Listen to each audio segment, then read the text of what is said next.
This is breaking news from RTV6, working for you. We are following breaking news to begin this midday out of Blackford County. We are working to gather more information about a serious crash involving an ambulance that was making an emergency run. The sheriff in Blackford County tells us this happened around 2 hours ago. He says an IU Health Lifeline ambulance was making an emergency transport to Muncie. The ambulance was trying to pass a semi-truck as the truck was turning at State Road 300 and Indiana 3 when the ambulance rear-ended the semi-trailer. The sheriff says several people were injured, but right now we do not know the extent of those injuries. RTV6 has crews working to find out more. We will bring you updates throughout the day at theindychannel.com.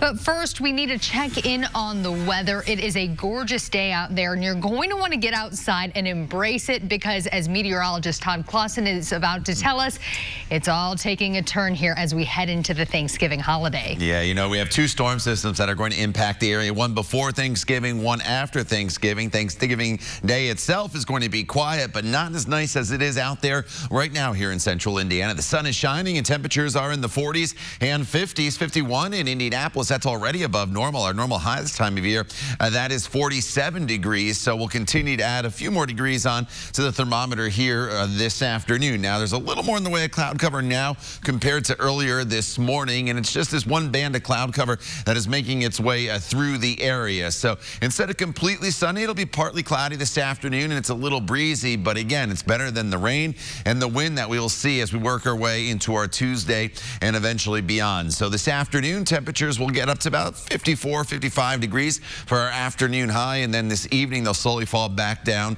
into the 40s. Tomorrow starts off dry, but the rain develops, and we could be dealing with high wind warnings across the area by the time we get to Wednesday. We'll talk about that forecast coming up in just a few minutes. Todd, thank you. New this midday, a man is in critical condition after gunfire at an East Side hotel. Metro Police were called around 7:45 this morning to the Days Inn at East 21st Street and North Post Road.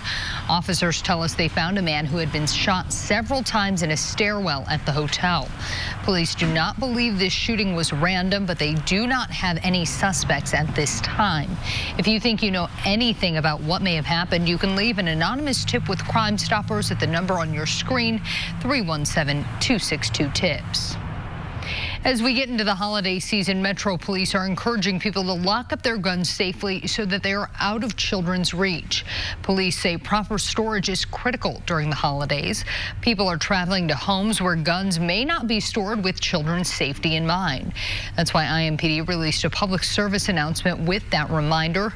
The group Moms Demand Action for Gun Sense in America says if you and your family are visiting other homes, it's best to ask questions. We encourage people to ask if there are guns in the home that they're going to be visiting, how they're stored. And it's not an issue of whether there's a gun present, it's an issue of how the gun is going to be stored so that kids cannot access it. Members of the group say it's better to have an uncomfortable moment of asking these questions than learning your child was injured or killed by a gun. New this midday, a stunning admission from President Trump's defense secretary. It has to do with a Navy SEAL charged with war crimes and how President Trump sided with him over military authorities who wanted him punished. ABC's Inez de la Catera has more. This morning, Navy Secretary Richard Spencer, the top official at the Navy, forced out over his handling of a disciplinary review of Navy SEAL Eddie Gallagher's standing to remain a SEAL by retaining his Trident pin. Spencer clashing with the White House over that issue and President Trump's involvement after Gallagher's conviction in a military court. Gallagher was acquitted by a military court of war crimes in the killing of a teenage ISIS prisoner in Iraq, but was convicted for illegally posing with the teen's corpse. He was then demoted in rank. This is all about ego and retaliation. The president disagreed with the decision and intervened last week, ordering the Navy to promote Gallagher back to his rank and restore his pay and pension, while also pardoning 2 other service members accused of war crimes. Trump also publicly slamming the Navy for launching a review that could strip Gallagher, a decorated veteran, of his status as a Navy SEAL. I just want to retire peacefully with all the honors that I've earned. Trump tweeting, "The Navy will not be taking away warfighter and Navy SEAL Eddie Gallagher's Trident Trident pin. This case was handled very badly from the beginning. Get back to business. Spencer responding he does not consider tweets in order and writing in his resignation letter to the president, I cannot in good conscience obey an order that I believe violates the sacred oath I took. Discipline in the armed services have to transcend politics, and Spencer stood for that. But Defense Secretary Esper accuses Spencer of going behind his back when he secretly met with White House officials last week. Writing in a statement, he, quote, lost trust and confidence in him regarding his lack of candor over conversations with the White House. Esper says the review into Gallagher's standing as a Navy SEAL has now been canceled, and this morning he revealed the decision to let Gallagher retire as a SEAL with his Trident pin came from President Trump. Inez de la Cuetara, ABC News, Washington. Back here at home, kids dealing with kidney issues have to spend a lot of time at Riley Children's Hospital. Now there's a new program that teaches valuable life lessons to help pass that time. The program is called Kidney Cash, and it helps reward kids for doing the right thing while they're undergoing treatment. The woman who created the program says kids earn the fake money by doing their homework, being nice to nurses and one another, and by staying within doctor's orders. She says she's already seen a positive impact. One of my ninth graders especially, he would avoid even looking at me sometimes, and he has been really motivated by Kidney Cash, and he's saving up for one of the big items. Clevenger says the program also teaches kids how to balance a checkbook and how to save money for the long term. 2,000 Indianapolis families will have a Thanksgiving meal thanks to the Colts, several businesses, and a whole lot of volunteers. Today, Colts players, cheerleaders, and Mascot Blue were among those handing out the food. This is the 8th year for the Colts Horseshoe Helpings program. Each family gets a turkey, sides, and pumpkin pie. Also this year, the campaign is sending 50 meals each to 10 churches in the area so they can give those meals out to people who are unable to attend today's event. You don't want to have a Black Friday fail. Next on the news at noon, tips from the Better Business Bureau on how you can separate the legitimate bargains from those that are too good to be true. Todd. And Meredith, all is quiet right now across not only central Indiana, but much of the country. There's only a little bit of snow in parts of the Mountain West. However, things will be changing, though, as we get closer to Thanksgiving, as 2 storm systems will impact the area. We'll talk all about them coming up in your Storm Team 6 forecast. You're watching the news at noon right here on RTV6. Dancing Vibe finale tonight on ABC. It's time now for another RTV6 Consumer Alert. I'm joined by the Better Business Bureau's Tim Maniscalco. And Tim, we are just days away from Black Friday. A lot of people making their lists of things that they want to make sure they purchase on Black Friday, get those good deals. But there are some things people need to know before they step out early in the morning. Right. These are some very practical tips that we want people to remember when they go out to the mall or wherever they might go on Black Friday to make certain that they're safe, that they don't get anything stolen from them, because we do get a lot of reports, and police say that, things like purse snatchings, stolen credit cards, those types of things go up on these kind of days. So you want to make certain that you just keep in mind a couple of things. Number one, your purse. Make certain that your purse is in sight. You know, if you have to do some things where you're changing your clothes or things like that, make certain that, you've got your purse and your wallet where no one can get to it. No one's going to be able to steal it from you, because once again, that's something that the purse snatchers are looking at. So you want to make sure that you do that. Here's a good tip. Carry only one credit card. And the reason we say that is, let's say something happens. It gets stolen. You've only got one credit card you've got to cancel, and hey, you can pretty much do anything you want with one credit card, so no problem there. Make sure that you create a budget and a list, and that you know what you're doing, and you aren't just lured in by, today's greatest deal, or this looks nice and shiny and fancy, and we want that type of thing.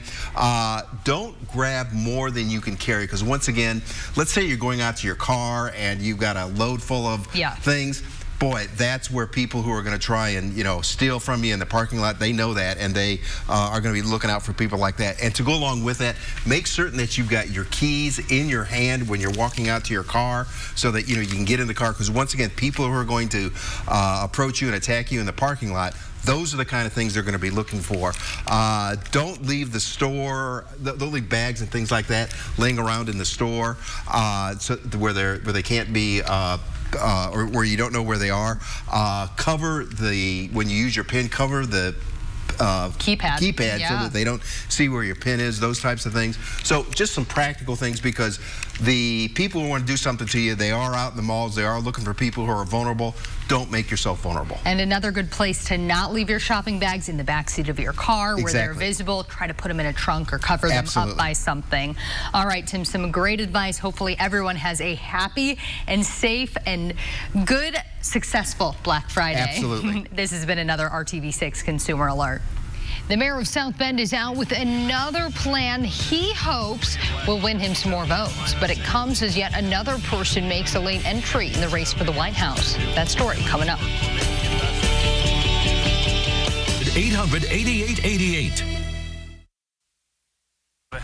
He's hoping it will win him more votes in the early states where he is leading the race for the Democratic presidential nomination. Today, South Bend Mayor Pete Buttigieg released a plan he says will make long-term care for seniors more affordable.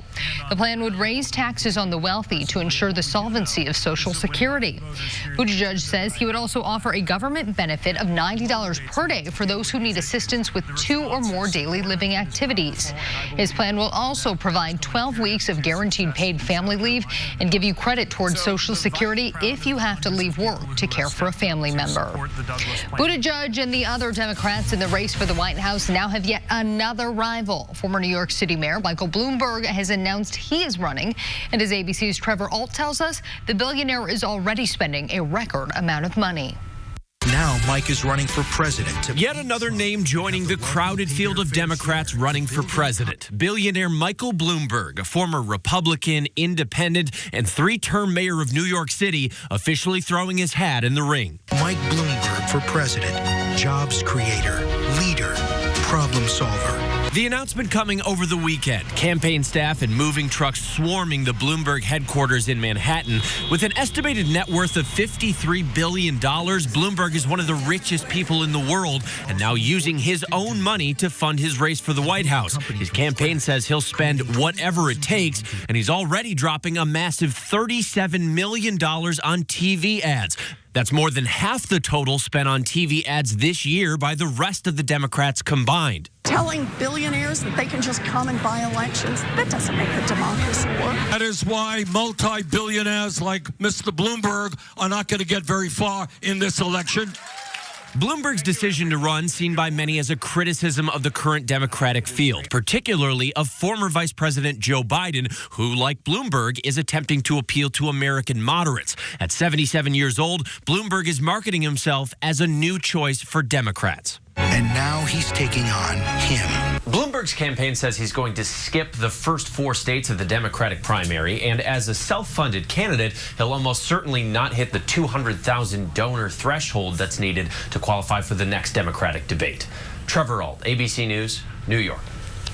Trevor, thank you. All right, we are taking a live look outside right now, and I know, Todd, a lot of people are going to want to get outside today. Maybe if they can sneak out of work a little bit early, if they even have to work today. Today's going to be the day to do that because things take a turn. You know, it's a good opportunity to rake up those leaves in your yard because they're about to get wet, and they're also going to get very windy out there. So if they're blowing into your neighbor's yard, I guess that's not the worst thing. Your neighbor might not be happy, but if your neighbor's leaves are blown into your yard, you might not be as happy. But wind is going to be a big issue here in the coming days. We'll quickly get past today and focus on the Thanksgiving forecast, which everybody wants to know about. You see here, from looking from downtown to the north, there's a little bit of sunshine out there currently across the area, and we will continue to see the partly cloudy skies throughout the remainder of the afternoon. As far as temperatures go, we're climbed up to right around 50 degrees here in most locations. These temperatures will go up a couple more degrees for your afternoon highs, getting to about 55 here in Indy as well as Peru, 56 in Bloomington, 57 in Columbus. So a good opportunity to get out and about. So there's just some high, thin clouds coming through at times. No threat of any precipitation throughout the day today.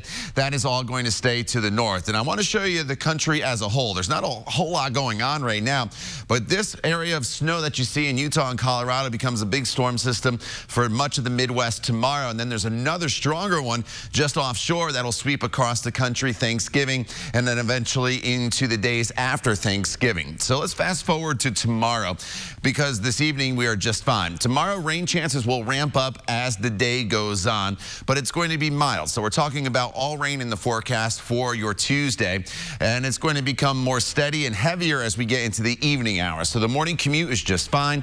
As we work our way into the afternoon hours, it's pretty spotty, definitely not a washout. And then after the sun sets, it becomes a lot more active across the area, and the wind picks up as well throughout the course of the day tomorrow. And here's how it plays out on TrueCast for you. 9:30 in the morning, we're fine. A few spotty showers go through. Even during the evening hours, everything's pretty spotty. And then we get into the overnight hours. Do not be surprised Wednesday morning while you are sleeping. Maybe you get woken up by a couple rumbles of thunder as this front goes through, with some very heavy rainfall as well. And then once that front goes through, we're pretty much done with the rain for Wednesday, which is a big travel day here across the area. However, the issue on Wednesday is going to become the wind. The winds are going to be gusting up to 30 to 40 miles per hour, maybe even 50 miles per hour throughout much of the day. That's enough to disrupt air travel. They have to space the planes out a little further. Maybe not as much here in Indy, but if you're connecting in some of the major cities, it'll be an issue. So keep that in mind. So Wednesday, 54 for your travel day. Thanksgiving Day itself, 42 degrees, mostly cloudy skies. It's pretty quiet Thanksgiving. And then Black Friday, just a small chance of a few spotty showers and a temperature right around 45. If you're traveling outside, though, of Indiana, on the backside of the system that brings us the rain tomorrow from Minneapolis to Kansas City, it is snow. Keep that in mind. And then here comes this big system that's going to be moving into the western portion of the country the day before Thanksgiving. Northern California could actually see some snow. And then as we head into Thanksgiving Day itself, big issues on the East Coast with that storm system moving through. So it's going to be a very, very active pattern here across the area. Just know as we go throughout the course of Tuesday into Wednesday, we are dealing with the windy conditions and a little bit of rain. It's quiet for Thursday and Friday. And then the weekend storm system, that one I showed you on the West Coast, that one could cause some issues on Sunday. Saturday, it's warm, 54, so it's all rain and wind. But as those temperatures fall on Sunday, some of that rain could go over to snow. So plan accordingly here if you're going to be traveling, and we'll continue to update here throughout the week. All right, Todd, thank you. We've got a bit more here coming up. Stick with us. You're watching the news at noon on RTV6.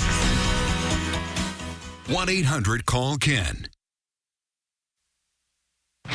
Good afternoon, I'm Ted Rollins. When Dr. Teresa Sievers was found dead in her Florida home back in June of 2015, her husband was hundreds of miles away in Connecticut with the couple's 2 children. Well, now Mark Sievers is sitting at the defense table in a capital murder trial, accused of orchestrating the murder of his wife for $5 million in life insurance. Today, prosecutors are continuing to lay out a case against Sievers, which alleges that he hired his friend, Curtis Wright, and another man, Jimmy Rogers, to commit the murder using a hammer.